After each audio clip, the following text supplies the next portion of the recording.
The Martin Luther King Jr. federal holiday is a day on to educate, advocate, activate. The King holiday extends beyond the one day and beyond the United States to encompass global, comprehensive, strategic work to eradicate the triple evils of poverty, extreme materialism, racism, and militarism to create the beloved community. As recent events have shown us, we cannot wait. The most pressing issues of our time demand that humanity envision, strategize, and organize toward a more just, humane, equitable, and peaceful society with nonviolence as the pathway to that world.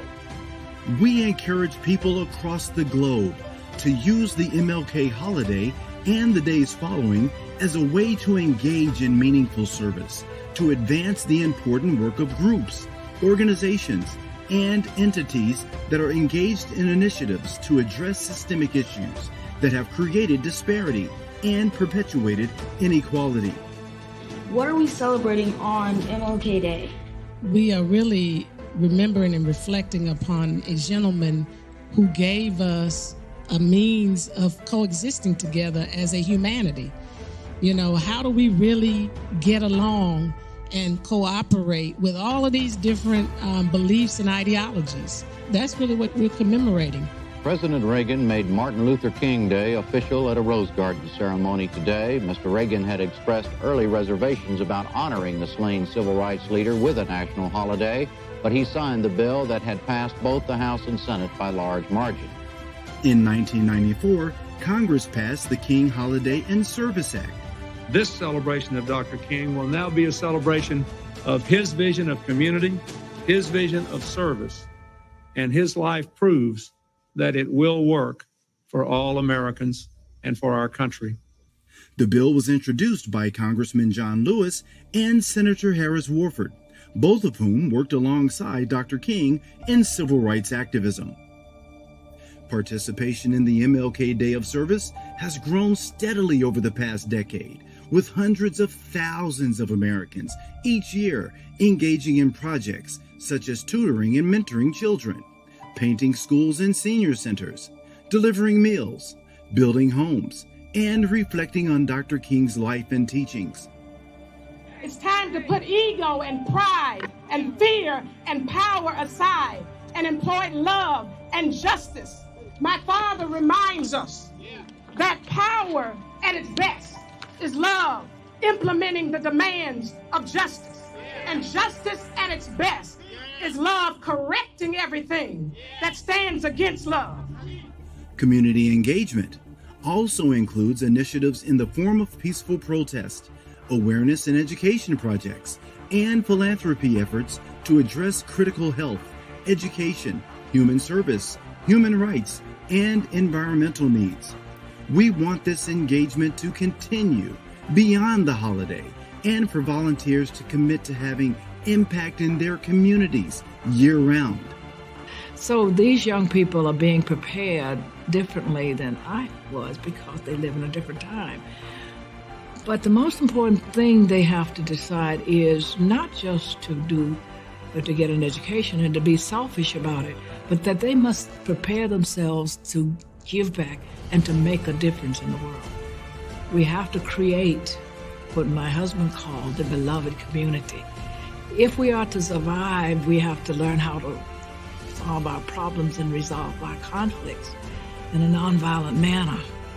And so I think it's important for them to realize that they have a personal responsibility. The MLK Day is a defining moment when many commit to service. We believe it will spark continual volunteerism that is strategic and impactful for the greater good, so we can build resilient, equitable, and sustainable communities worldwide.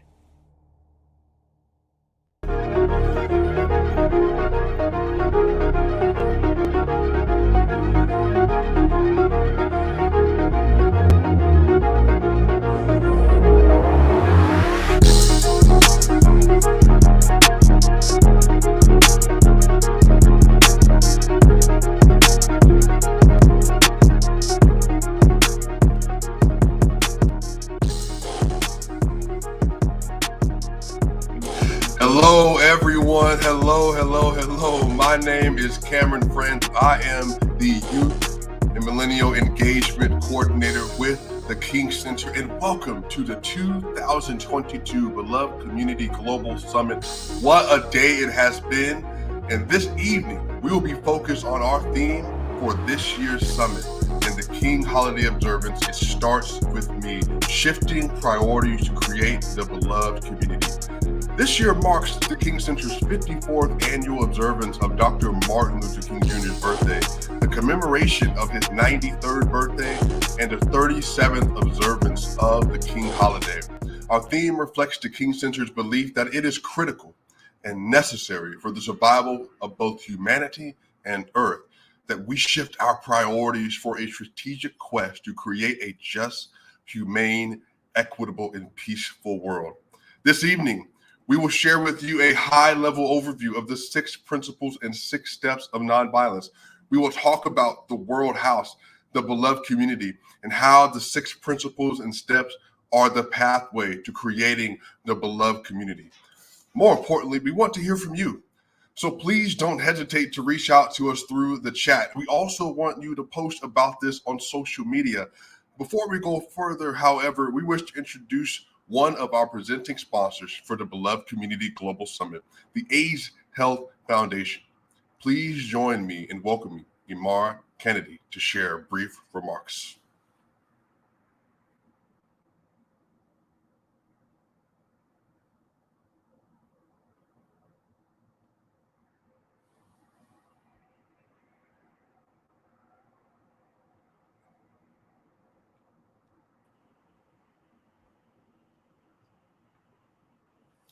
Hey, Cameron. Good What's going on, evening. Ian? How you doing?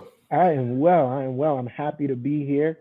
We're going to move a little bit forward, and I just want to say good evening, everyone. I am Ian Elmore Moore, the director of the Beloved Community Leadership Academy, or for short, the BCLA. The BCLA is a premier youth program of the Martin Luther King Jr. Center for Nonviolent Social Change. The program focuses on leadership and character development, entrepreneurship, and 21st century innovation. The BCLA is committed to developing the next generation of compassionate, courageous, and conscientious nonviolent leaders to solve pressing world issues. To learn more about our Leadership Academy, please visit our website at thekingcenter.org.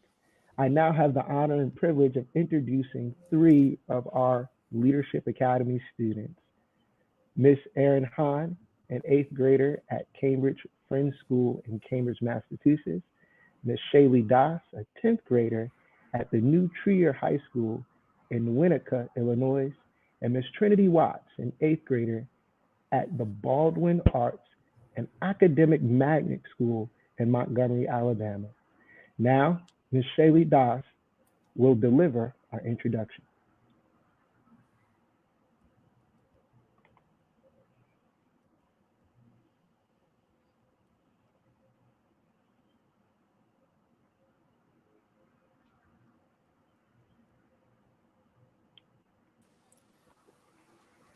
Hi, everyone. It is my pleasure to have the opportunity to introduce our next guest. She's the youngest daughter of Dr. Martin Luther King Jr. and Mrs. Coretta Scott King. She is a visionary leader, author, and public speaker who currently serves as the King Center's Chief Executive Officer. Please welcome Dr. Bernice A. King.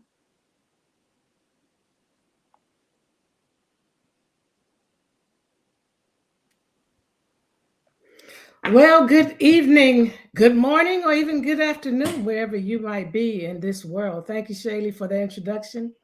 I want to thank my co-worker, Ian and Cameron, for all of the work that they're doing to help to continue to develop our youth, beloved community leadership academy.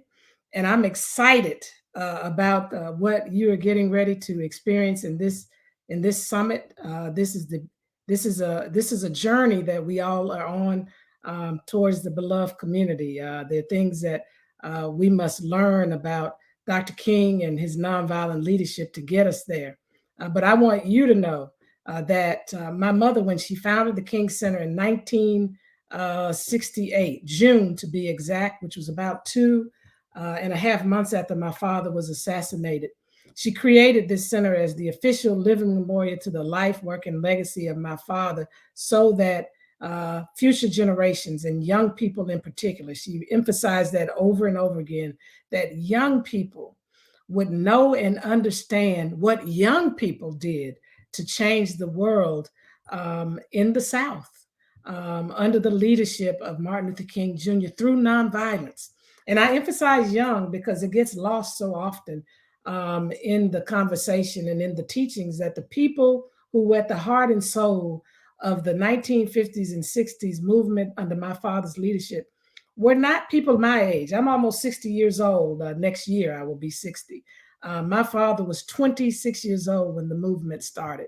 Many of those who worked alongside of him were in their early 20s. Some who came along were 18. And then others who joined in when we got to Birmingham, for instance, were young students as young as 8 years old who were determined to stand up for what is right and to make sacrifice and even risk their lives because they wanted you, them, but you, to have an opportunity to live in a world where you could be respected, your dignity regarded, where you could have equity, and that there would be no discrimination based off of all of these categories that we find ourselves in. But what we must learn is that no matter what culture we come from, what nation we come from, what gender we come from, what race, religion, and I don't like using the word race. I usually say that whatever melanin we are, what percentage of melanin we are, no matter how, we are a part of a human family. And my father wrote about that in his book, Where Do We Go From Here? Chaos or Community. And I want you to pick that book up because it's a blueprint to help us create a just, humane, equitable, and peaceful world. He has a chapter in there called The World House. You know, he's talking about how we have all of these different cultures and we have all of these different ideas. And in our differences, we have inherited this large world house. You may live in Switzerland in the World House, or you may live in Ontario, Canada in the World House, or you may live in Baja, Mexico in the World House, or you may live in Southern Sudan in the World House, or you might live in China in the World House. But we have inherited it, and science and technology has created us to connect in ways that we're like a neighborhood. You live over in the China neighborhood. You live in the Australian neighborhood. You live in the Africa and the Asia and the North America and the South America neighborhood. But we're connected because of science and technology, because of social media. But in our connections, we have to make sure that we clear out all the fault lines. We have to make sure that we create a sense of true humanitarian connection, that our instruments of technology don't become more important than our authentic human connection, so that we don't lose our compassion and care for each other as humanity. The world and the earth was made for humans. Everything else is to really serve humankind. We are to respect and regard other things, but we are to make sure that everything serves the goodwill of humankind. And we don't want technology to be so far advanced that it replaces our authentic human connections. And we don't want it to continue to advance, that it begins to create the same flawed world that we live in, where there's injustice and inequity. So we have to start with each one of us to work out all of the kinks and all of the stuff that causes us to be hateful and mean and unkind, and to look on people as being not just different, but look on people as being less than, or not worthy. We have to clean out how we pay people. We got to give people dignity wages, making sure that everybody has a decent and affordable home to live in. And so that means it starts with us, the work that we have to do to shift our mindsets, how we think in this world, and shift it towards being more focused on people not things, not materialism, not technology, but people, all people, not a certain kind of people, all people in humanity. Because that's what Daddy said. He said we must rapidly begin to shift from a thing-oriented society to a people-oriented society, and we must develop loyalties to humanity overall, not just our particular group, our pack, those who vibe with us, but all of humanity, because we want to make sure that everyone is treated fairly and equitably and with justice. And so, thank you for joining us in this Beloved Community Summit. You're a part of us now that you're connected with us. And we hope that as we continue to evolve and develop our Beloved Community Leadership Academy, that you will join with us in this journey and become a part of that cadre of young people who will be those compassionate, courageous, and conscientious nonviolent leaders. And so thank you again for allowing me to spend a few moments in Cameron with my young brothers and sisters in the World House. And I will see you at another time. So my brothers and my sisters, as we embrace this urgency of creating the beloved community, now is the time to be loved. Love means understanding, redemptive goodwill toward all, which seeks nothing in return. So be loved by implementing the demands of justice to eliminate the school to prison pipeline that has so many black children entrapped. Be loved by correcting voting policies that seek to suppress the votes of millions of black and brown people. Be loved and implement the demands of justice by transforming a society that is disproportionately violent toward black lives, including black transgendered lives and indigenous lives. Be loved and correct false narratives and economic policies that continue to divide and pit poor and working class black and white people against each other. Be loved and implement demands of justice where systems and structures are deconstructed and lead the way of living in community that reimagines just, humane, equitable, and sustainable policies, practices, and behaviors. Love your enemies. Bless them that curse you. Do good to them who hate you, and pray for them that despitefully use you and abuse you. Be loved and do justice and love mercy and walk humbly with our God.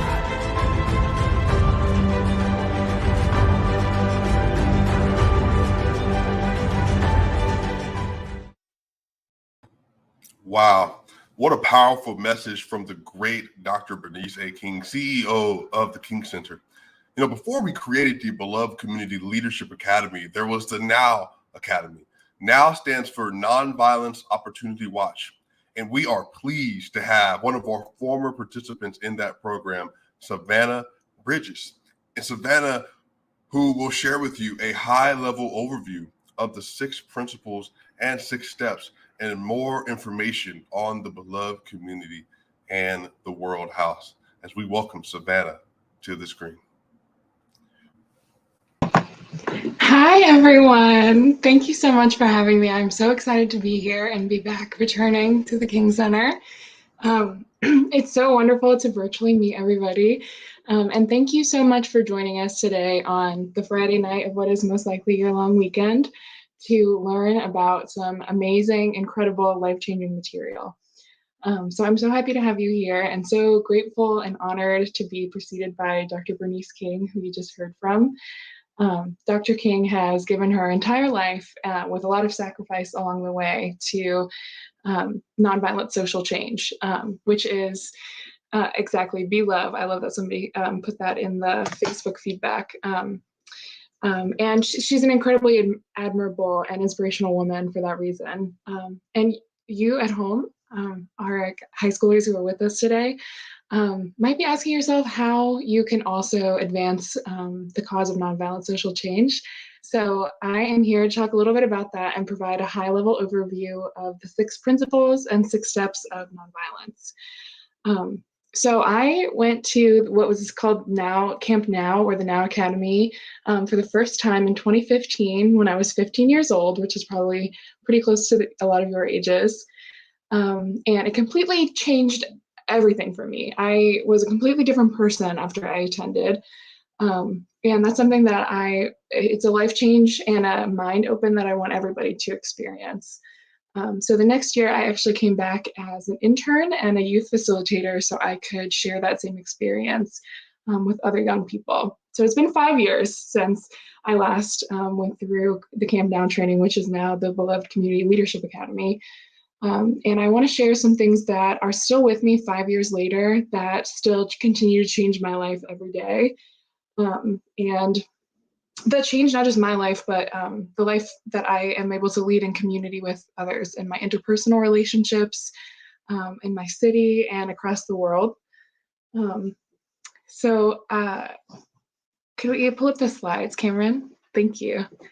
Okay, so before we get into that, this is the order of events for the next few days. So I wanted to share that if you have any younger brothers and sisters who might be interested in the virtual book reading tomorrow morning, that is happening. And of course, on Monday, there is the Beloved Community Commemorative Service and the Service Project. So we invite everybody to join for that as well. Next slide, please. Okay, so now we're going to get into the good stuff. And like Cameron said, this will be a high-level overview, but just because it is high-level simplified terms, that doesn't mean that it's not also high level and that it's going to be rigorous and in depth, not to the depth that you would dive into at the Beloved Community Leadership Institute, but to a depth that I trust you all to take with you and to turn around in your brains, because I know that you're all deep thinkers, scholars, academics, future activists. And so I think that this is information that you deserve to have access to. So with that being said, what even is nonviolence? We're kind of like talking about it, and nonviolence is not just the absence of violence. Nonviolence is a love-centered way of thinking and acting that leads to personal, cultural, and societal transformation. It's a politics, it's a way of life. And what we're talking about today is Nonviolence 365, which is a form of Kingian nonviolence. So nonviolence is a form of social change and culture change that has been used since time immemorial by all kinds of different people throughout history, people who were able to affect massive change in their communities. And Dr. Martin Luther King Jr. absolutely revolutionized this form of activism within the United States, as you all know. And so what we're talking about today is Nonviolence 365 every single day of the year, not just utilizing nonviolence as a way to affect social change, but also carrying it into our lives in more ways than one. Next slide, please. And why do this? It's not just because violence is bad and evil, it's also because violence destroys us. We can't survive in a violent world. We will kill ourselves. We will destroy life into eternity. And sometimes it feels like that, you know, sometimes when we're consuming a lot of media about what's going on in the world, or we see the evils that Dr. King identified in the world, poverty, homelessness, war, bigotry, violence of all kinds, we might feel like we are going to destroy ourselves, completely annihilate humanity because we don't love humanity deeply enough to protect it.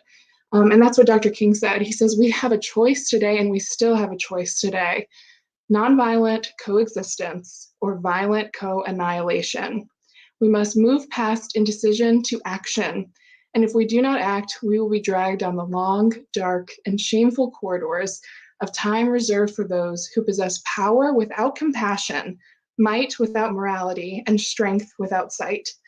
And I'm sure we can all think of a lot of examples of power without compassion, might without morality, and strength without sight, and imagine how destructive those forces are unchecked. So that being said, we all want to change the world. I'm sure that there's a cause that lights each and every one of your hearts on fire, something that you believe in to the deepest depths of your soul. And there's people in your life that you love deeply and unconditionally. And this information about nonviolence is how to live your life in that deep love and how to change your community, your relationships, and the world with it. Next slide, please. Okay, and this is also all about the beloved community, as Dr. King was saying. So we are all citizens in the world house, and we are all working to create the beloved community. So the beloved community is a, as Dr. Martin Luther King Jr.'s amazing wife, and not just his wife, but also an incredible woman in her own right, Coretta Scott King, writes, the beloved community is a realistic vision of an achievable society. It's not utopia. It's not just imagination of what a perfect world would be like. It's not in denial of anything about human nature, but rather it's a belief that we are capable of living peacefully with love, and that is powerful enough, that those principles are powerful enough to create a society that is so full of hope and goodwill that it transcends all the boundaries and barriers that we've placed on ourselves, including those categories of existence that Dr. Bernice King was just talking about that oppress and trap so many of us. Next slide, please. So we're going to talk about the 6 principles of nonviolence. As a lot of you guys know, Dr. Martin Luther King Jr. was a reverend. He was an activist. He was an orator. He was a lot of amazing things, but he was also a philosopher. And he was a philosopher of the people. He was a philosopher to be read in academic settings. His work transcends setting. And this is kind of a compressed version of some of the principles that guide his philosophy and guide the philosophy that continues to affect change internationally. So a principle, just to explain the definition, is a fundamental truth or proposition that serves as the foundation for a system of belief or behavior or a chain of reasoning. And we know that nonviolence is all 3 of those: system of belief, behavior, and a chain of reasoning. It's all of those things. And so we're going to discuss today the principles, the foundational truths of nonviolence that act like the glue that holds it all together. Next slide, please. First one is courage. Next slide. And courage, this one is very first. I'm not sure why it's ordered very first as far as the history of the list, but to me it's very first because it's the first question I have, right? Is nonviolence nothing? Is nonviolence a lack of action? Is it just a lack of violence? Is it non-action? And the answer is a hard and hefty no. It is not non-action, and it's not a method for cowardly people. It is an active resistance to evil. It is a means by which we can not only survive and thrive, but also resist and fight back in our own way. It is aggressive, spiritually, mentally, and emotionally. It's active. All of those realms of life, spiritually, mentally, and emotionally, we activate those things when we live in nonviolence. Next slide, please. And it's all about community. Next slide, please. Nonviolence seeks to win friendship and understanding. The goal is to create community. It's not to win. And when nonviolence, when conflict is resolved through nonviolence, it's a win-win scenario. It's good for both sides.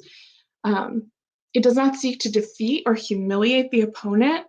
And the end result of it is redemption and reconciliation.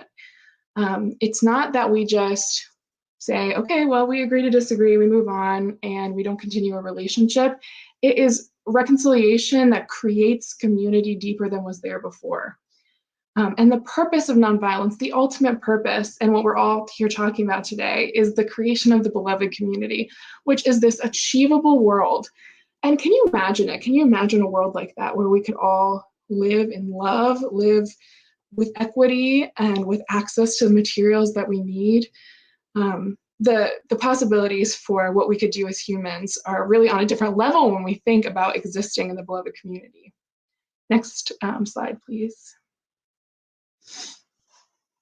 And more about the beloved community, in case you have questions, because it is kind of like mind-blowing to imagine how different of a world we could live in if we structured our society around love and human life and survival. And according to Dr. King, this is a global vision in which all people share the wealth of the earth.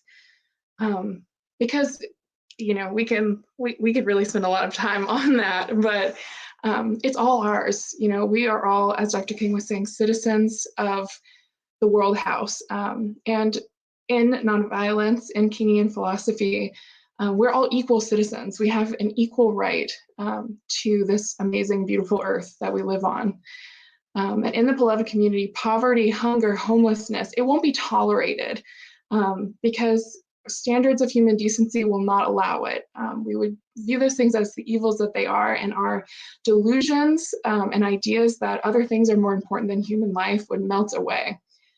Racism and all forms of discrimination, bigotry, and prejudice will be replaced by an all-inclusive spirit of sisterhood and brotherhood. In the beloved community, international disputes will be resolved by peaceful conflict resolution and reconciliation, like we were talking about. And I wanted to spend some time talking about this quote because there's so much here. You could write a whole book about it, and he has written many books about it. And like Dr. King recommended, I would recommend you to read them because they'll change your life for sure. But love and trust will triumph over fear and hatred. Peace and justice will prevail over war and military conflict. They're just things to remember when we question, why are we doing this? Why are we sacrificing and committing our lives to live in love and light and leadership? The answer is because it's possible to do so much better than this. And I know that all of you see that every day in your own communities. Next slide, please. And we have to focus. Next slide. Because we're not seeking to defeat people, to destroy people, because they're also, you know, our community members. We're seeking to defeat injustice. Nonviolence directs the attack against the forces of evil rather than against the person who happens to be doing the evil. So this principle is really important to me and valuable to me because after I went to Camp Now, and I went to college, I graduated college, and now I work as a victim advocate for survivors of sexual assault and domestic violence. And I work in the Charlotte community. And so that means that my clients and I are up against some of the most violent, evil-doing people in our communities. We encounter them at some of the worst times in their life when they are perpetuating a lot of the violence that we've been talking about today, abuse, spiritual, mental, emotional, physical abuse. And it can be really hard and incredibly disempowering to heal survivors and empower them to change their lives when all we can do is attack the evildoer over and over and over. It does not resolve the conflict that my clients experience. And I can see it firsthand. And I don't know if I would have the spiritual capacity for this work if it wasn't for my training in nonviolence. Because if I didn't have the belief, the deep belief and faith in the beloved community that I learned through my training and through my reading and through spending time with people like Dr. Bernice King that you just heard from, then I would not know that such a life is possible after witnessing the kinds of things that my clients experience. And so this isn't just about changing things on a global or international scale, which of course it is. It's about affecting lives everywhere and in every way. But it's also about finding ways to feel empowered and able to survive the situations that we're in every single day of our lives. With our loved ones, with people that we know but don't consider loved ones yet because we, maybe don't have the idea of them as members of the beloved community quite yet, but we're working on it. All those people that we run into all day in our lives, we have to remember that we are in resistance. We're in active resistance of evil, but we're not against those people. Those people are our neighbors, our community members. And we also want to heal them of the affliction that they have of affecting this evil on others. They are victimized by their own abuse that they turn on to others. It absolutely what's the word I'm looking for? Pollutes the soul, pollutes the body.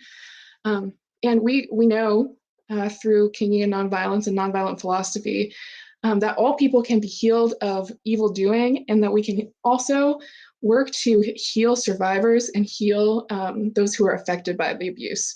So I just wanted to share that personal anecdote about how this principle has really affected me deeply in my life, and how it stuck with me after 5 years of pursuing work that might not always come to mind as a place where nonviolence is really important. But it is in every pursuit you'll have. Next slide. And sacrifice, this is like what we were just talking about. Next slide, please. Sacrifice is an intimidating word. So we're going to kind of talk about what that means. But it means that nonviolence believes that unearned suffering is redemptive. So the suffering of my clients that I was talking about, we know that the fact that they have been victimized by the evils of the world, and that they maintained their humanity and their dignity without engaging with that evil, we know that that is a redemptive experience of that creates beauty and goodness in a new way.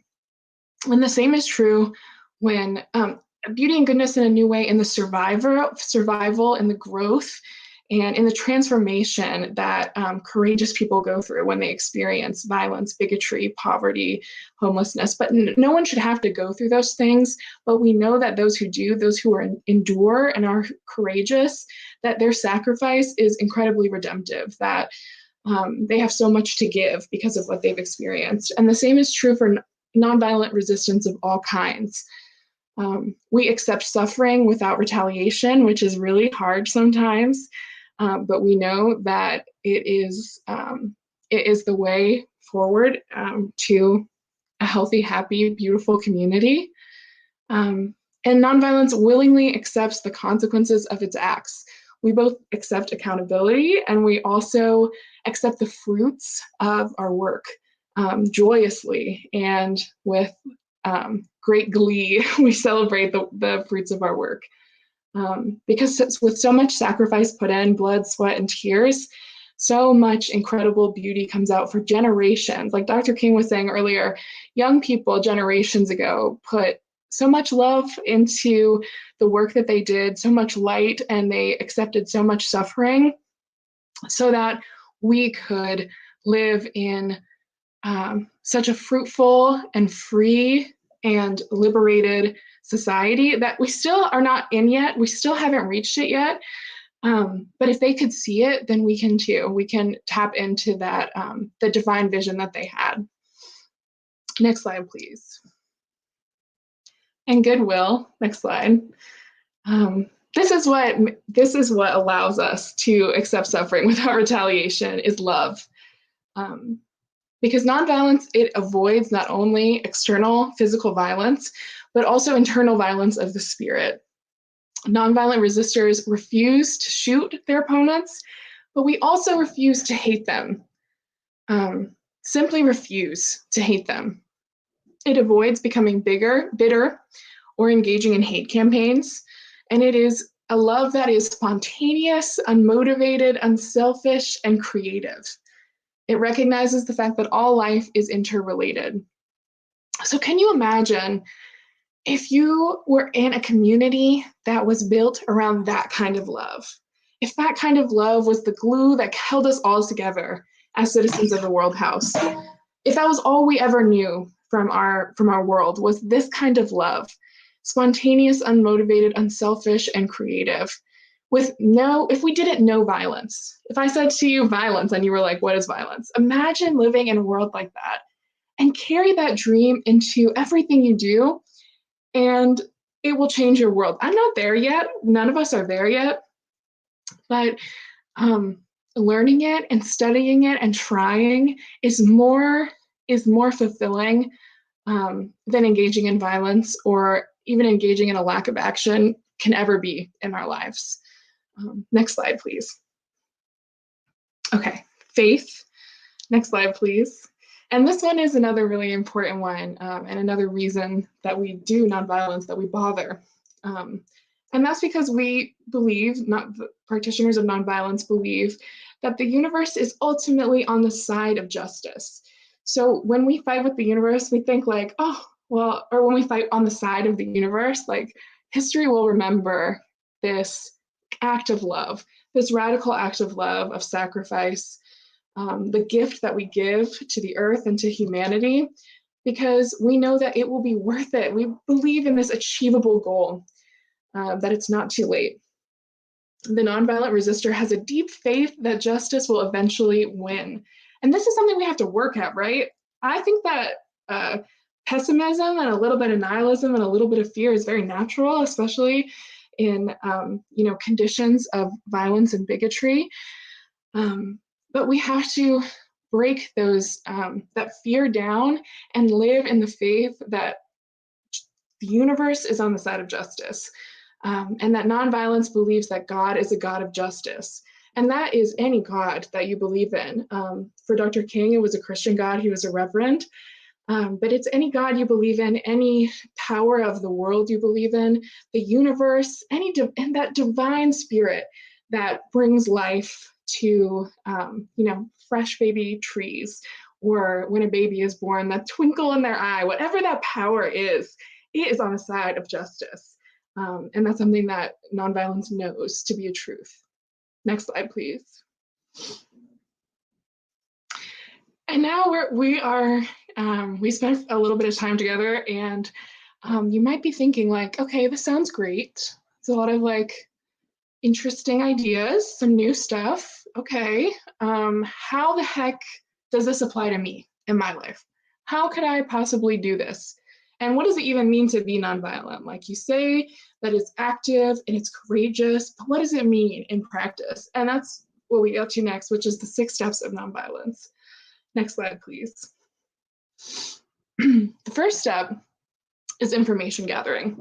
So the importance of these steps and the importance of the order that they're in is that they're all incredibly powerful activities to affect change in your community and in your relationships. These are the steps to resolving conflict in the world house.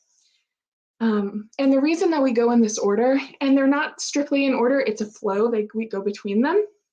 But the reason that they're in this order is because sometimes conflict that we see as this big insurmountable mountain, when we break it down into these steps, we see that it gets resolved a lot earlier than we originally believed it would. We hold back from the energy and the time and the effort of direct action because, well, we'll get to the steps later, but direct action comes after education. So maybe we get to save the energy, the time, and the effort of direct action because education resolved the issue. Because that's where the lack was in ignorance. So I'm going to talk through these steps, but these are steps that you can apply in your daily life. And these are steps that I use all the time in my work to affect change in households, in domestic violence situations, in the hearts and minds of survivors who I meet who are really struggling with the internal conflict of having survived abuse. And also when I'm just having an argument with a friend. These are the steps that I use to overcome and reconcile and resolve that conflict, and return to, a state of love and leadership. So the first one is information gathering. So when you come into a conflict, you need to know what's up. You can't just like rush in and try to change all kinds of stuff up when you're not informed. So the first step is information gathering. You want to understand deeply both perspectives, all perspectives, so that you can really understand where the conflict originates, and just what it means for all the parties involved. Next slide, please. The second step is education. So after you get all this information, it's probably pretty revelatory information in a conflict. It usually is. When you learn all different perspectives of an issue, you get some new insight. And then you use that insight to share out.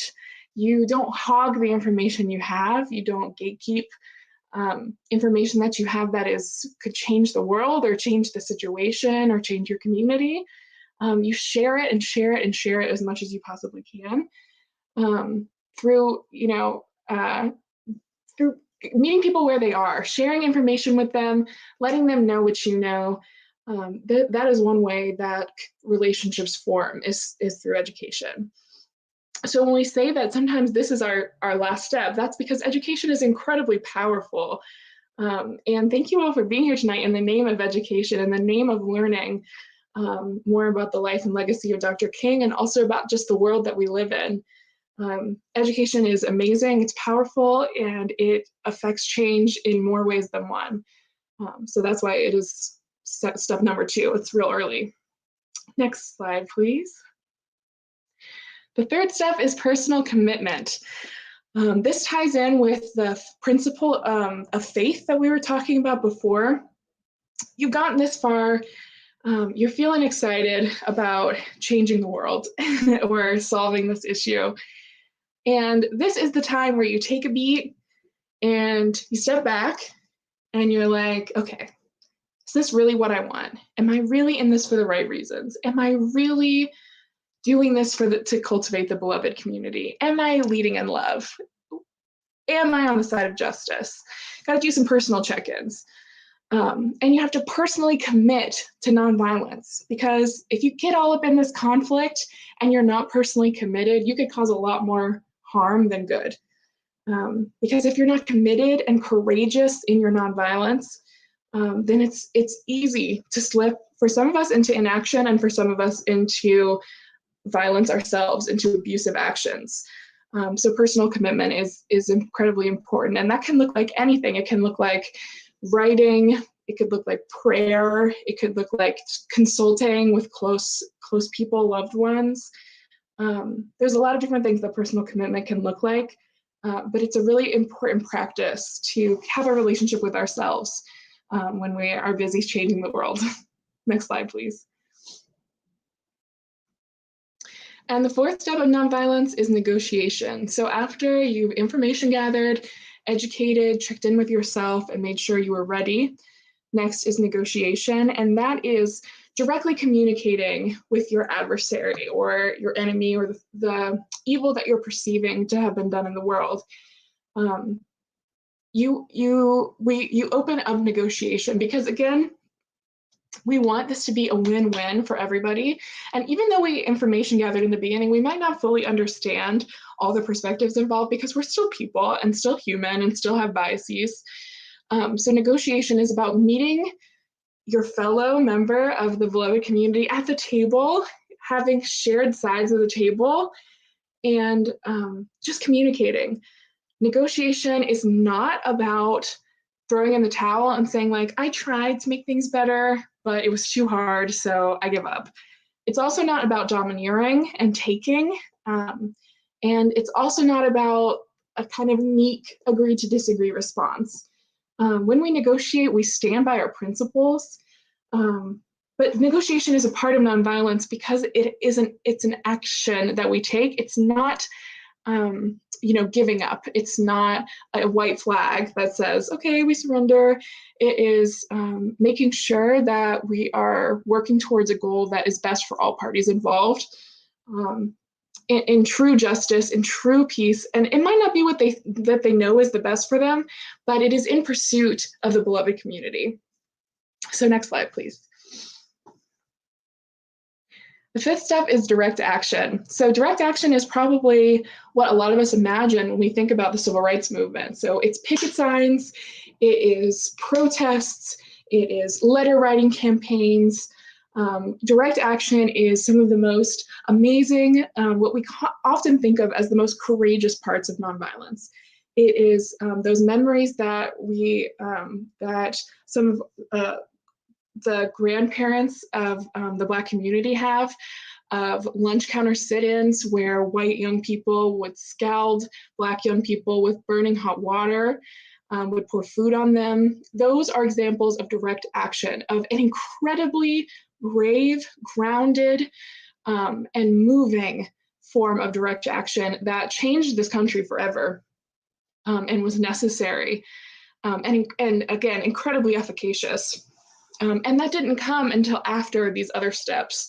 And that's why part of why it worked so well is because it was grounded in information, it was following education, and it was after These community members sat at the table with their adversaries and realized that their adversaries were going to continue perpetuating evil. And instead of taking a passive approach or, storming out and saying, okay, like, I'm done with this, they said, okay, that's fine, you can do that, but we are going to stir up some trouble in the best possible way, out of love and courage and action and aggression. Direct action comes to be. So direct action works. It really works, which is why personal commitment and negotiation have to come first, because it can make things or break things, It is some exciting and powerful work that should be used thoughtfully. Next slide, please.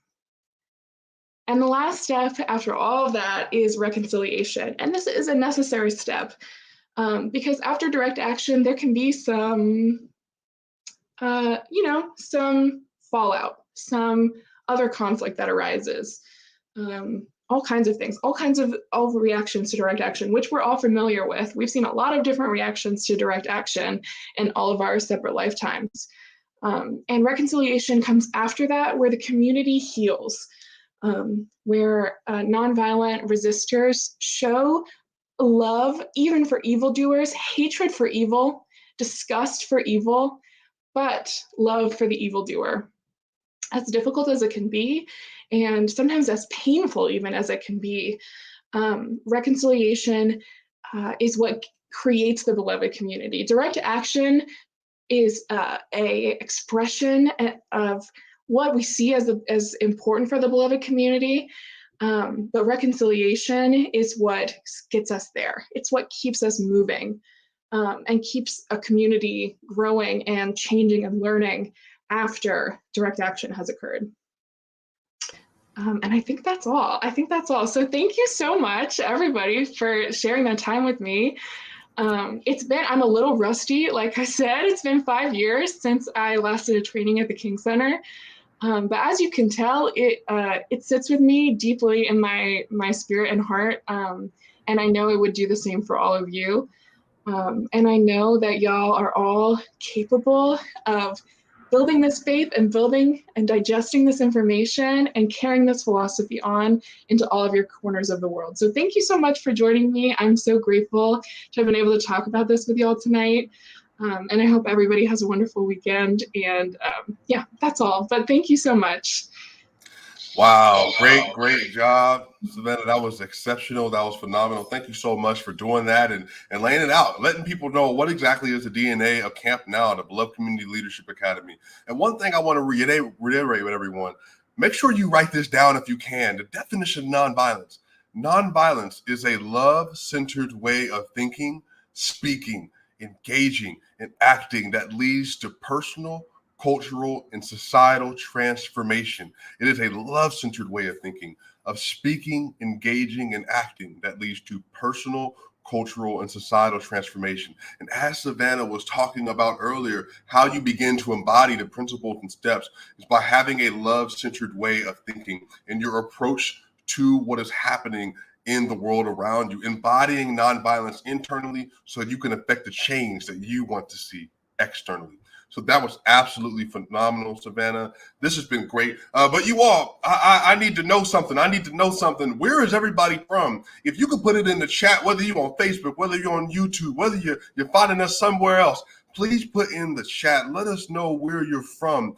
Me, myself, personally, I'm from Denver, Colorado, born and raised Park Hill, Denver, Colorado. So let us know where you are. We would love to celebrate the fact that you had an opportunity to get with us today and to be a part of this amazing Beloved Community Summit, and that you've been a part of the Youth Summit as well. Please let us know where you are from. And also, I would also encourage you to do this in the chat. Can you let us know, for you, what does it mean to be nonviolent for you? What does it mean to be nonviolent for you? Also, how can you be nonviolent in your community and in your school? And then lastly, what does it mean to shift priorities? So I know that's a lot. That's a lot of information, and I want you to let us know. But let us know where you're from. What does it mean for you to be nonviolent? And how can you be nonviolent in your community, in your school? And what does it mean to shift priorities? Wow. What a great set of questions. What a great set of questions. Let me see. Do we have anybody in the chat so far? Let's see here. Wow. Welcome, Bellevue. I hope I'm pronouncing that right. I believe that's Bellevue. I hope I'm pronouncing that right. Welcome. Seattle, but grew up in Colorado. Hey, Colorado, stand up. So glad to see you. Baltimore, Maryland. Love it. Baltimore, Maryland. We got Seattle. We got Bellevue. Living in Belfast, Ireland. Wow. Look at that. Look at the beloved community all over the place. Wow. Greensboro, North Carolina. Love to see it. We got Baltimore, Seattle. We got Greensboro, North Carolina. DATL. Let them know. Atlanta, home of the Braves. Yes, absolutely. Man, so many different places being represented. So many different places. We got Lodi, California. And then let's say Janae, she has an answer for us. For her, she says nonviolence means to listen first and respond, not react second. Wow. Listening first, gathering the information. What is it? A part of the steps of the principles. What is it? Information gathering, education, gathering the information. That way you can make a decision afterwards. What an amazing answer. What else do we have here? Wow. So many great things are coming in. So many great cities are coming in. So many great places across the world. Again, fill the chat box, you all, wherever you are, wherever you're from, let us know. We want to celebrate with you. All right, here we go. We got from the foothills of the Great Smoky Mountains, Newport, live across from Fort Campbell in Clarksville, Tennessee. Well, guess what? Welcome to the Beloved Community Global Summit. Welcome to the Youth Summit in middle of Fort Campbell, across from Tennessee. Again, you all, just to remind you of what the questions are. Let us know, what does it mean to be nonviolent? How can you be nonviolent in your community and in your school? And what does it mean to shift priorities? Somebody watching from YouTube, from Lithonia, Georgia. Yeah. Angel Southern and Grandma Dietrich Fallen, Grandma Dietrich community leader in Lithonia, Georgia, Rock Chapel freedom fighter. We love to see it. Absolutely. Do we have any answers to the questions? What does it mean to be nonviolent to you? What does it mean to be nonviolent to you? How can you be nonviolent in your community? And what does it mean to shift priorities? Wow, this has been so great. All right. I think that's all we're going to have for now. I'm going to go ahead. I think that's all we're going to have for now. But look, next, we have a video that's going to talk about the importance of the King holiday observance.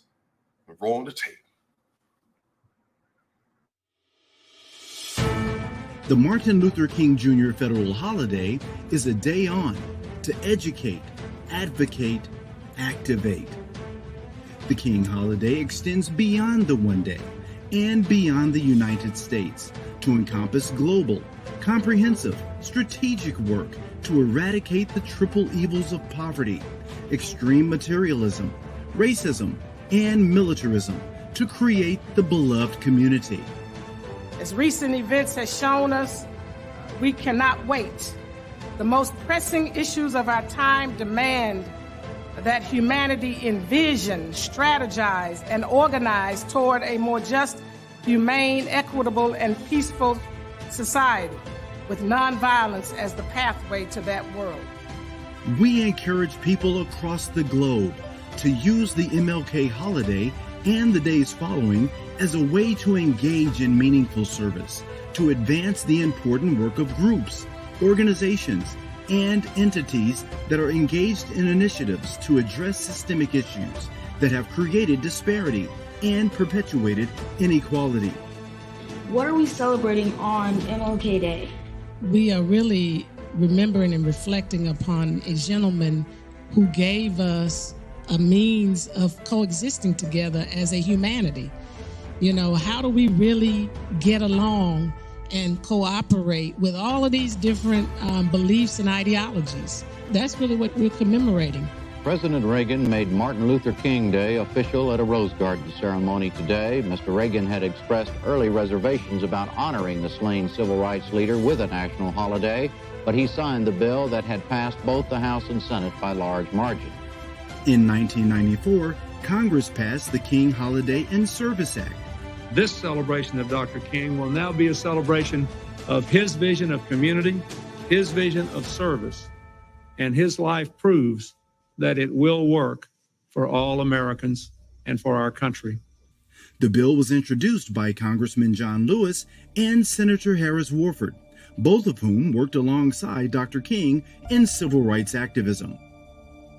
Participation in the MLK Day of Service has grown steadily over the past decade, with hundreds of thousands of Americans each year engaging in projects such as tutoring and mentoring children, painting schools and senior centers, delivering meals, building homes, and reflecting on Dr. King's life and teachings.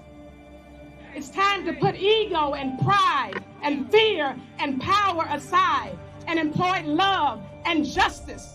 My father reminds us that power at its best is love, implementing the demands of justice. And justice at its best is love correcting everything that stands against love. Community engagement also includes initiatives in the form of peaceful protest, awareness and education projects, and philanthropy efforts to address critical health, education, human service, human rights, and environmental needs. We want this engagement to continue beyond the holiday and for volunteers to commit to having impact in their communities year-round. So these young people are being prepared differently than I was because they live in a different time. But the most important thing they have to decide is not just to get an education and to be selfish about it, but that they must prepare themselves to give back and to make a difference in the world. We have to create what my husband called the beloved community. If we are to survive, we have to learn how to solve our problems and resolve our conflicts in a nonviolent manner. And so I think it's important for them to realize that they have a personal responsibility. The MLK Day is a defining moment when many commit to service. We believe it will spark continual volunteerism that is strategic and impactful for the greater good, so we can build resilient, equitable, and sustainable communities worldwide.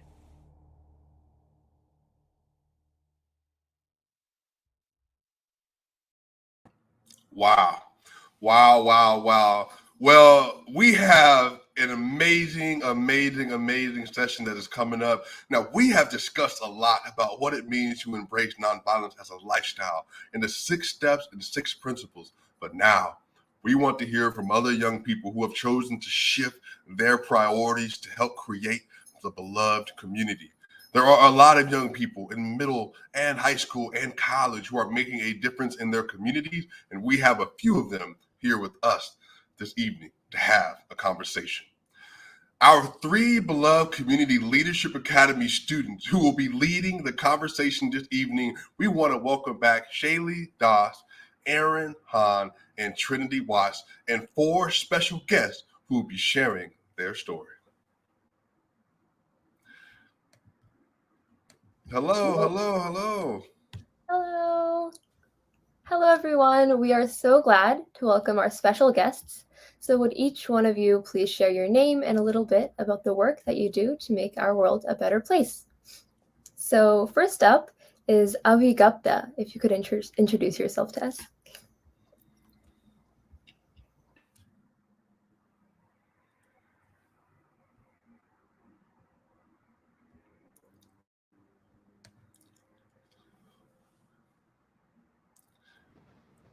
Okay, great. Now I'm here. Hi. Yes, my name is Avi Gupta. I'm a college student right now at Stanford University, but I'm joining you virtually from Washington, D.C. I've done a lot of work related to healthcare, with providing access to education, and with building the beloved community. And so I'm so excited to hear from you guys, hear about the awesome work that youth around the world on this panel are doing, and to hopefully share some of what I've learned along the way. Well, thank you so much. And next up is Mason Wright. Hello, my name is Mason Wright, and I am a youth entrepreneur, and I teach other youth entrepreneurs so that they may be the business moguls of tomorrow. Well, thank you, Mason. And now introducing Shreya Venkat.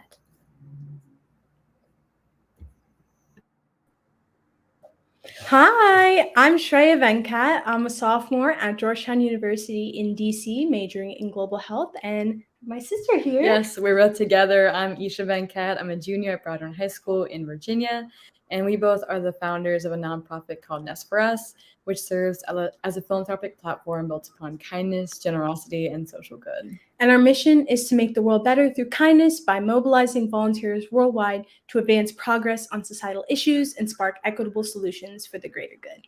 And we're so excited to be here. Wow. Oh my gosh, all of you guys have done such amazing work to make our world more just, humane, equitable, and peaceful. And I know we want to hear more from each of you. So let's get started. The King Center's theme for the 2022 King Holiday Observance is "It Starts With Me, Shifting Priorities to Create the Beloved Community." We have a few questions and would like for each of you to answer in no particular order, so we can make it more like we're having a conversation. Erin? Thanks, Shaylee. So our first question for you all is, when we talk about "it starts with me," how have you shifted or changed your priorities to do the work that you're doing?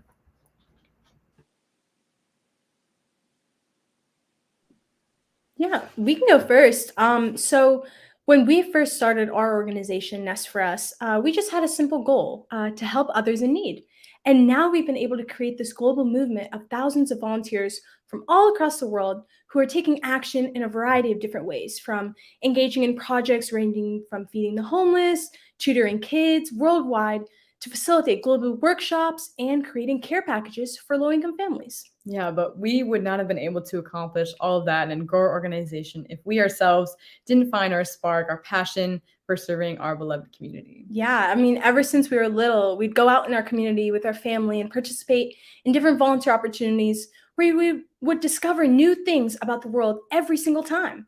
And through these experiences, we've learned that there are millions of people globally who didn't have access to basic necessities and support systems. And so this was proof that the world needs people to spark change. And so we thought, why couldn't that be us? Yeah, and one of the coolest parts was that we had so much fun giving back to the community together, that our mindset really shifted to not just thinking about how we can give back as individuals, but really wondering how we can create opportunities where other families and other friends could volunteer together and explore their passions just like we did.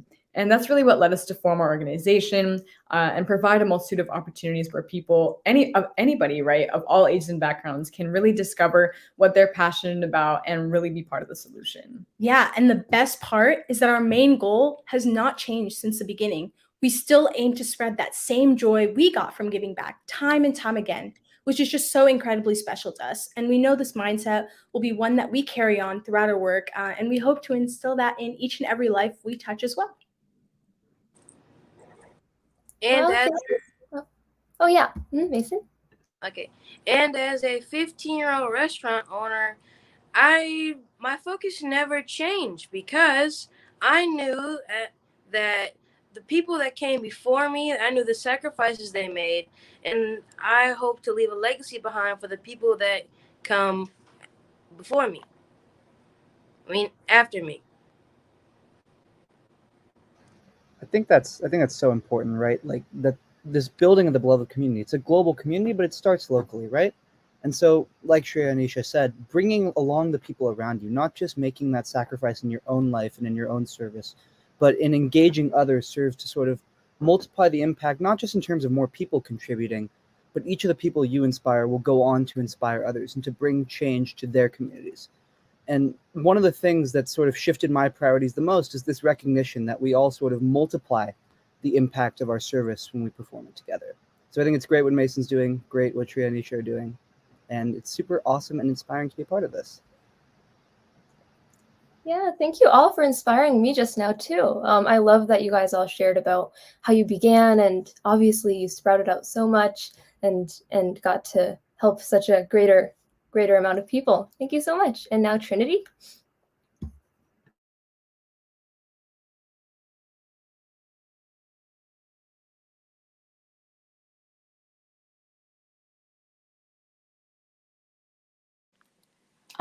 Well, it seems like Trinity might be having some Wi-Fi issues, but I'll ask you guys the next question. What advice would you give to young people who are thinking about becoming more involved in making their world a better place? I can start on that. I think the best advice I can give is simply just start somewhere. Start anywhere, no matter how small or big. I mean, my community service journey really started with just doing something on my birthday every year. I think it was probably like my 10th or 11th birthday is the first time I remember actively going out to perform community service, and it was just a one-time thing. But as you realize the satisfaction you get out of it, as you see the impact you're making, I was motivated to sort of turn that into a sustainable effort, right?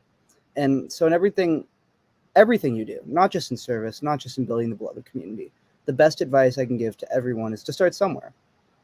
A lot of things you try won't work, but even if, 1 out of every 10 things you try works, that's a great ratio. And so you just have to keep trying and pushing, and we're all young, so we have a lot of time and a lot of opportunities to learn from our mistakes, keep moving forward, and keep trying new things and sustaining that impact. Yeah, word. I definitely think like the wheels of change turn slowly, but we have to keep it going to make substantial change. Mason or Isha and Shreya? So what that question means to me is, it's a quote that I know. It's birds of the feather fly together, but eagles will always soar alone. And what that means is, if I don't be a follower, but be a leader or be the example. And sometimes it's gonna be those lonely days, but the hard work and the dedication from that will pay off. Absolutely. Nonviolence is a way of life for courageous people, and that's not always with others. Isha and Shreya? Yes, we totally agree with what Avi and Mason just said. That was incredible. I think for us, the most important step that we took getting started is just finding out what we're passionate about and what cause really resonated with us. And really, once you figure that out by maybe researching or learning about different topics or going on and volunteering for different organizations or starting something like maybe on a special day like your birthday, like Avi was saying, the next really big step is just advocating, getting the word out there. And the best way, especially now, we would recommend like with technology, using social media to spread the word and just making social media a place where good vibes are flowing all the time. Yeah. And don't be afraid to take risks, learn new things, and reach out to other people to collaborate for the greater good, right? That's exactly what Mason was emphasizing, right? Because besides, the worst thing that you can get in response is no. Remember, when one door closes, 3 more will open up. So don't give up on whatever your goals or dreams or passions are just because of one setback. And it's really important to remember that solving these issues will take a lot of time and effort. And at times it may seem like what you're doing doesn't actually make a difference, but the truth is, it really does. Every little thing added up contributes so much to the bigger picture. So always remember that what you do does matter. Even just thinking about getting started and thinking about starting those first steps of service is really a step in the right direction. Yep. And last and final is, if you don't remember anything else, do remember that everyone has the power to make a difference. You are never too young or too old. It's never too early or too late to start. And so go out there and be a force of good in your community. Absolutely. Well, Erin, you want to wrap this up? Yeah, sure. So our kind of last question that we all prepared is kind of about actually working together with others on like the similar topic. So what are some things we can do in our own schools and communities and with our friends to help create the beloved community?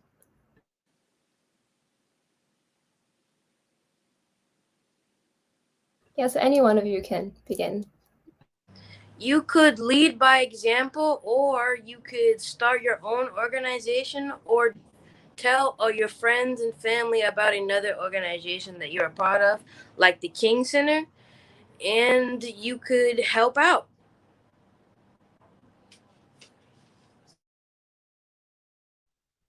Yeah, for us, right off the top of our head, spreading kindness, that's one of the biggest things you can do. I mean, our world is so much better when kindness becomes a lifestyle rather than just a one-time action. And there's so many different ways that you can spread kindness every single day. And according to us, kindness is truly a superpower that everyone has. I mean, it can really be the simplest action, but believe it or not, it's those small acts of kindness that are the ones that make the most biggest positive impact. Yeah, and take a second to think about this. What if all 7 billion of us on planet Earth did one act of kindness every day? How much brighter do you think our world would be if compassion and generosity became the norm? I think it would be pretty awesome. Oh, yeah. And the best part, it only takes 30 seconds to change someone's entire day or even life for the better. I mean, how cool is that? Yeah, it's pretty cool. And I mean, there's so many different ways that people can bring more kindness into the world and just turn the world in the right direction. From writing notes of kindness, making care packages, doing a small act of kindness every day, supporting the unsung heroes in the community. There's so many different avenues that you can take in your kindness journey. But really, the easiest way is just spreading kindness and positivity, like we said in the beginning. You know, those smiles, those compliments, words of encouragement, those seemingly small acts really do go a long way in brightening someone's day and are definitely a perfect place to start in creating the beloved community. Yeah, and I'll just add, when you start somewhere, right? When you notice a problem in your community, you take action to fix it. Bring others along with you, right? So I'll give you an example. One of the biggest sort of service projects I've had the privilege to work on is an organization called Project 32. And what we do is we provide access to dental hygiene supplies and education for underserved youth communities worldwide. And it started with just me emailing a bunch of dentists in my hometown of Portland and asking them if they had any spare toothbrushes and toothpaste to donate. And I took them to India. I organized an event in an orphanage, and we distributed that, and most importantly, taught the kids how to use them. But, you know, after that one-off event, we were able to turn it into a sustainable organization. And that started by bringing others along, right? You can't build an organization on your own. And so I started this core group of friends and classmates from my school and folks all across the country who were able to get involved in that mission. But it started with something small. It started with just taking the first step, noticing a problem in the global community, and bringing others along in the solution to that. And so that's the best advice I could give of how to sort of get others involved in your service journey. And, you know, being here is a great start. So thank you guys all for joining us.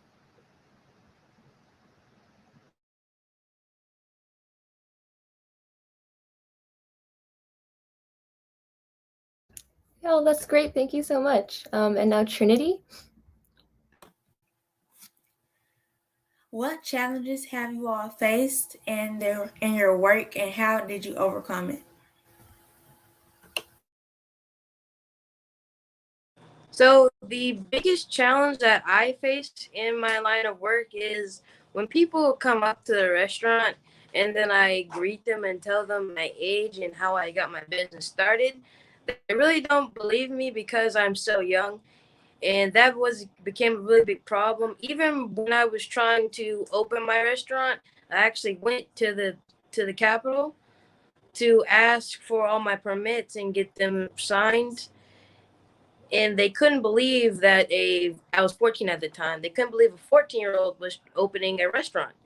And I had to tell them it is possible and it is achievable to have a restaurant at 14 years old, because if you can work in a restaurant at 14 years old, then why not own one?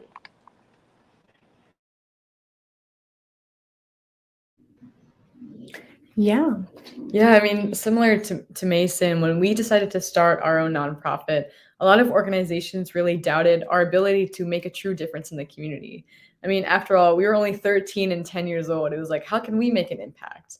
But however, despite facing these different adversities, we've really made it a priority to foster a community through Nest for Us that's built upon mutual respect, inclusivity, kindness, and empathy, all the values that Dr. King embodied during his life, to ensure that all of our volunteers are provided a multitude of equal opportunities to give back passionately, which has always been our main goal since the beginning, right? And even though now we're only 16 and 19, we really strive to make Nest for Us by youth for youth. by putting young people on the front lines of positive change and really spearheading the growth of selfless service and collaborative action. Yep, to us, the key to building a better future is believing in and supporting youth to make a meaningful difference, just like the King Center is doing right now with having this youth summit, right? Because youth truly have the power to change the world. Adults should not only support the work of youth leaders, but more importantly, believe in their power and ability to bring about meaningful change. I mean, by amplifying youth voices and giving opportunities for youth to take on leadership roles through civic engagement, society will be able to truly prioritize the most pressing issues facing humanity today in order to build the best future possible. I think the hardest thing is just to start. It's to get going. It's to overcome that inertia. It's to translate that initial recognition of a problem in your community into an action that you can take to solve it. And it's overcoming that action. It's overcoming that inertia and creating sustainable change. And I think the examples of Mason, Avisha, and Shreya are great. It's a matter of sort of building something and then just thinking about what is the problem I can solve and what are the actions I can take to solve it. And, you know, being here is a great start. Once you've sort of having that recognition is a great start. And I think you'll find once you take that action, even despite youth or inexperience or obstacles you may face, the sort of willingness to persevere and the desire to push through that will take you much farther than you might think.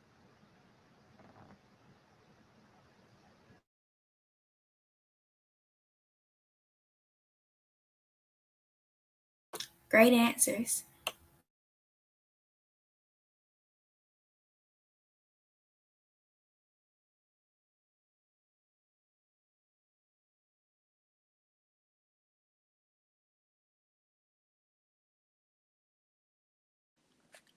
I believe Cameron will now be taking questions from the viewers.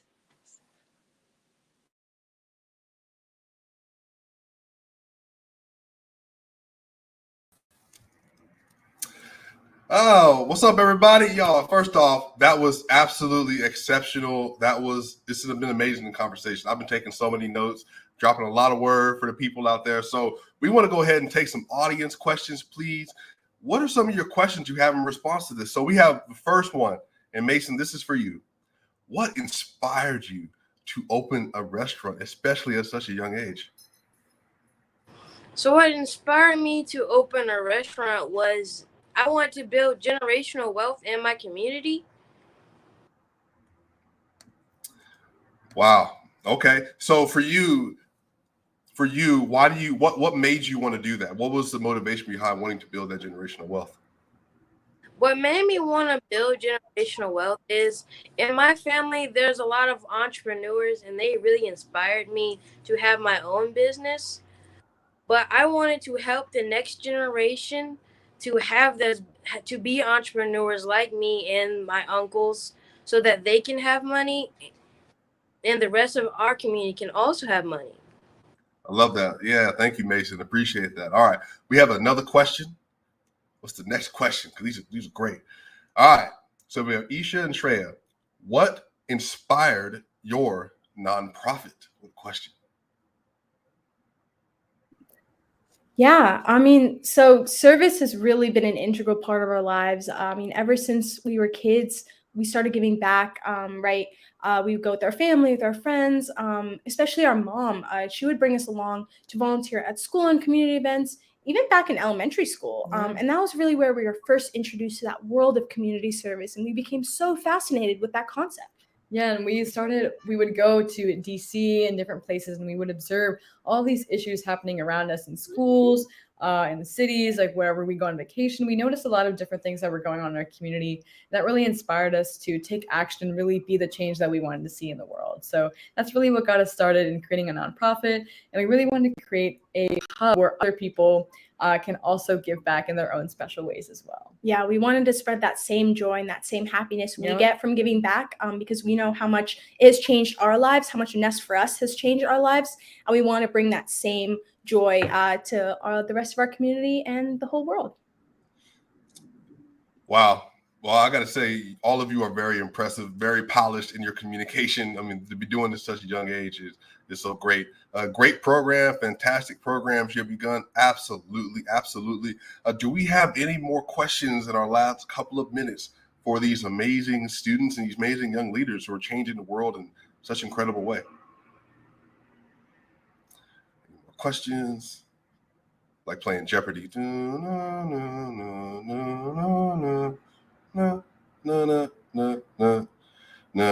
All right.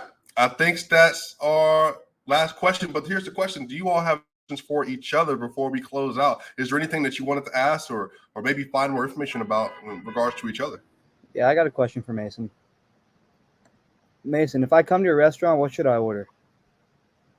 You should probably wear a sweatshirt because it's currently very cold right now. Oh, and well, what should I buy? That's gonna be difficult. Our menu is pretty delicious.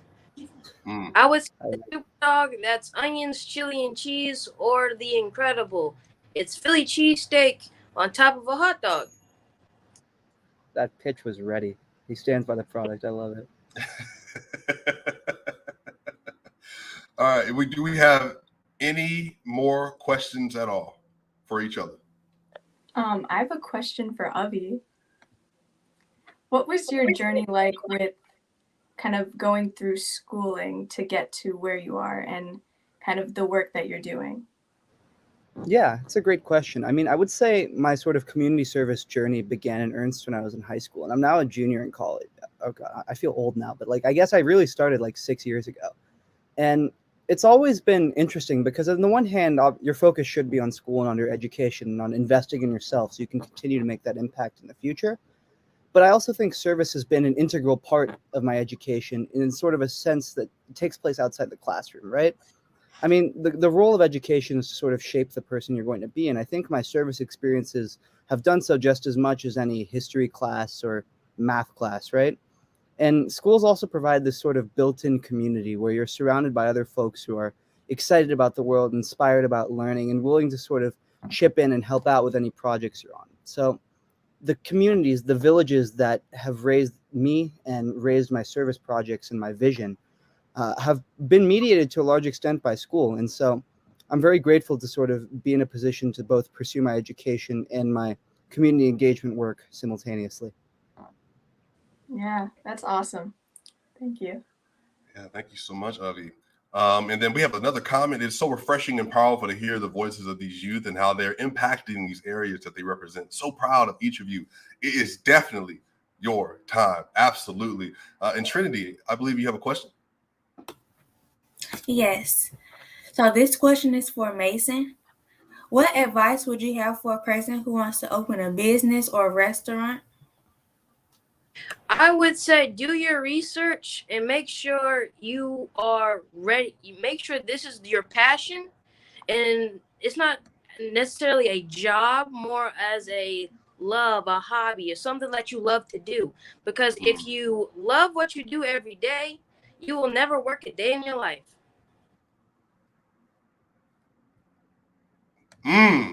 Mason dropping bars today. What a great question, Trinity. Dropping absolute bars. We love it. Love the energy. Amazing, everyone. I know the chat is going crazy.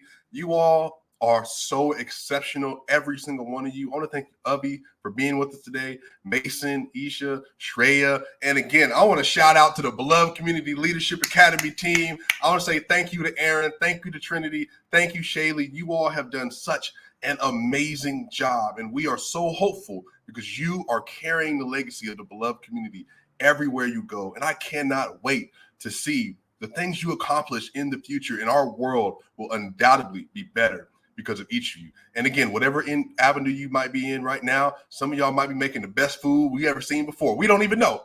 We don't know how big things are going to get for you all. So thank you so much. Wonderful, wonderful job, everyone. And to all of our listeners, I just want to let you know that we are so glad that you spent this time with us, that you spent the last couple of days with us. We want to make sure that we challenge each of you, each student, to make sure you're committing yourself to the pledge of working to build the Beloved Community and remembering that it starts with you. make sure that you're signing up for the Beloved Community Leadership Academy. Make sure you're getting involved in King Center programs, and there are so many amazing opportunities ahead of you. And again, if maybe you want to be like Savannah, maybe you want to come back one day and you want to be able to tell the world about nonviolence and the principles and steps, well, this is an opportunity for you to do so. We have a great program director in Ian who would love to assist you with this as well. So make sure you're getting involved in the King Center programs. And I just want to say thank you to you all. Thank you for being amazing today. This has been wonderful. This is great. Hey, love, community, this is what we do. We love it.